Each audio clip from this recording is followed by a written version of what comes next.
On this debut of Arise Models, we beam our spotlight on the dynamic and versatile CEO of Excellence Community Education Welfare Scheme, EQs, Mr. Andy Eyo. Andy is from Abak, Uruguso in Abak. So I was born 76, so I'm 48 now. I was 48 last August, and I started my schooling in Eket, New Era Nursery School, and then moved on to Army Command in Calabar, where I completed. And then from Army Command Nursery School in Calabar, I went on to Federal Government College, grade school. And then from there, I went straight to Unical to read chemistry. So I had a 4-year union in chemistry, and then came forth from there. I've added a postgraduate diploma in environmental management from UniU, another postgraduate in education. I have an MBA from the University of Liverpool, but that's in this recent era, 2013 to 2015, almost online all through. I only appeared in Liverpool at the Philharmonic Hall to get the certificate. I value it a lot because it was really significant. Eyo believes that leadership is a skill that must be learned. Hence, his passion for learning and skill acquisition, especially in the leadership niche. Leadership has to be learned, and we have traversed that pathway of learning leadership in healthcare, epidemiology. I've been part of work at John Hopkins School of Public Health, Bloomberg, so 2009, 2010.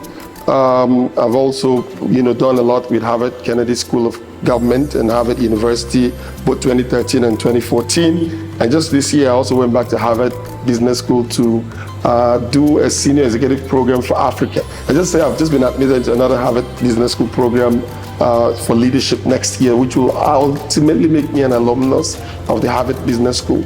I've been in MIT Sloan, still leadership, because it's like a long journey. When I went to MIT, I was basically looking at transforming your leadership strategy. So it's really a nice course, basically a strategy course. So you can say I'm a strategist, a business development expert, program manager. Andy Eyo attributes his meteoric rise to being rightly mentored and following excellent examples. Now my mentor, Dr. Kerber, made me see that it is possible. So mentorship allows you to see. Now when you see it work for them, it means it is possible. And every time I walked with him, and then I said, I want to do this, until today we still relate a lot. So basically the place of mentorship allows you to see. And until you see properly, you really can achieve. So how exactly did his career path evolve? We'll go back to my youth service days, which was really, really pivotal. I mean, the God factor was big. I had this big idea, like, you're going to get a great job after your service. A big idea, like a hearing. But again, we started running with it. And I was in my shop one day, and someone came with a lot of products to market.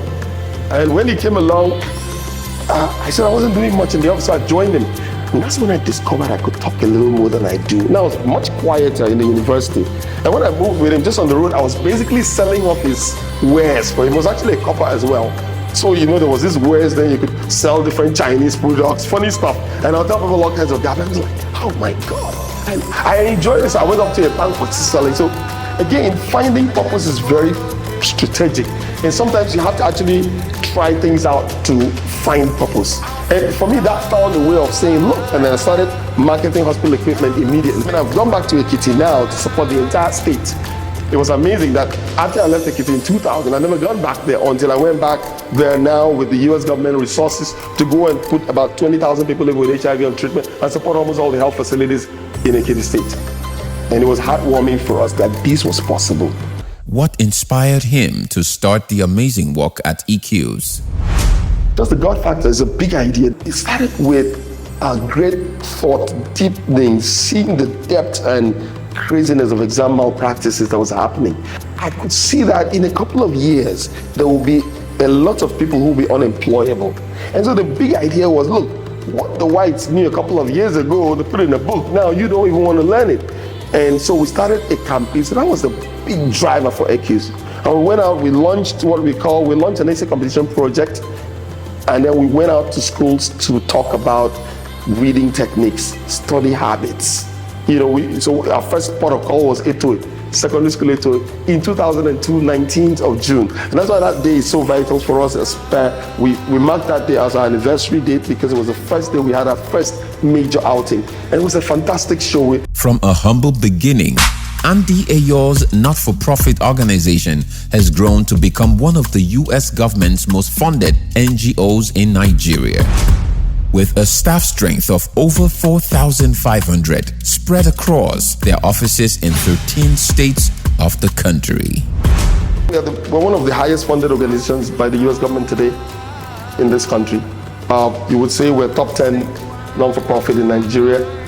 You would say that we currently hire over 4,500 people across this country. We could say that we're reaching millions of lives with healthcare, with education, and with economic strengthening activities. Currently, I would say we hire over 2,000 people in Akwa Ibom. We have 135,000 people living with HIV that appreciate the work of AQs. We have market women that their livelihoods become better because of grants they got from AQs. We have children in schools who learn computer only because AQs brought those computers to their school. And then we go around across the country. So we've been in every state in the South Nigeria. So we have offices across all this southern Nigeria, including North Central, Benue, Kaduna, and FCT.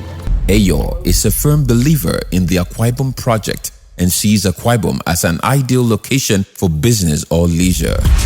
In his words, you can start it in Akwa Ibom and make it in Uyo. I think we've been very fortunate as a state, I must say so. I mean, if you look at the trail of our governors from Obongata all the way down to His Excellency Umoino, it's amazing. I mean, look at what has happened. That has been very helpful. The airport, the roads, the environment. I would say we've walked everywhere in the South. I can tell you that. We've walked it. It's one of the safest in the South. And it's also the place with the roads. Flights down here, it's 1 hour from Abuja or Lagos, 2 flights. So I think these are all the predisposing factors that made Akwa Ibom a great place. And I mean, I like what all of the governors have done, try and make the state a destination. Akwa Ibom for us is possible. Right here in Akwa Ibom, we have shown that you can start it in Uyo and make it in Uyo. Dr. Andy Eyo has some words of advice for our young Akwa Ibomites.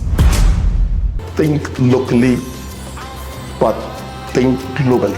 Now, so think local, create originality, but then think global. We need to be global guys. We need to think globally. We need to know that the global space is our space. There's a lot of opportunity here to go up the ladder. Going up the social strata here in Nigeria is a lot faster. Have a big idea, have a big picture, get family. A lot of family support is very useful. Eyo is a firm believer in Governor Umoino's Arise agenda and calls on Akwa Ibomites to key into it. It's possible. I think it's broad peace. I think it's emancipating in its viewpoint. I think it requires all of us to hold it and stretch it and allow it to reach everyone. It is the agenda of the state, and we have keyed into it. We need to just hold it. Whether it's agri, whether it's entrepreneurship, whether it's healthcare, whether it's education, we need to stretch it. We need to allow it evolve. It's a living document. It's a document that actually wants to continue to evolve. And I think we have to be part of the evolution of that document and its application. Armed with just an idea, faith, grit, hard work, and tenacity, our Arise model built one of Nigeria's biggest not-for-profit organizations from the scratch. Andy Eyo truly epitomizes the tenets of the Arise philosophy: hard work, diligence, tenacity, and progress.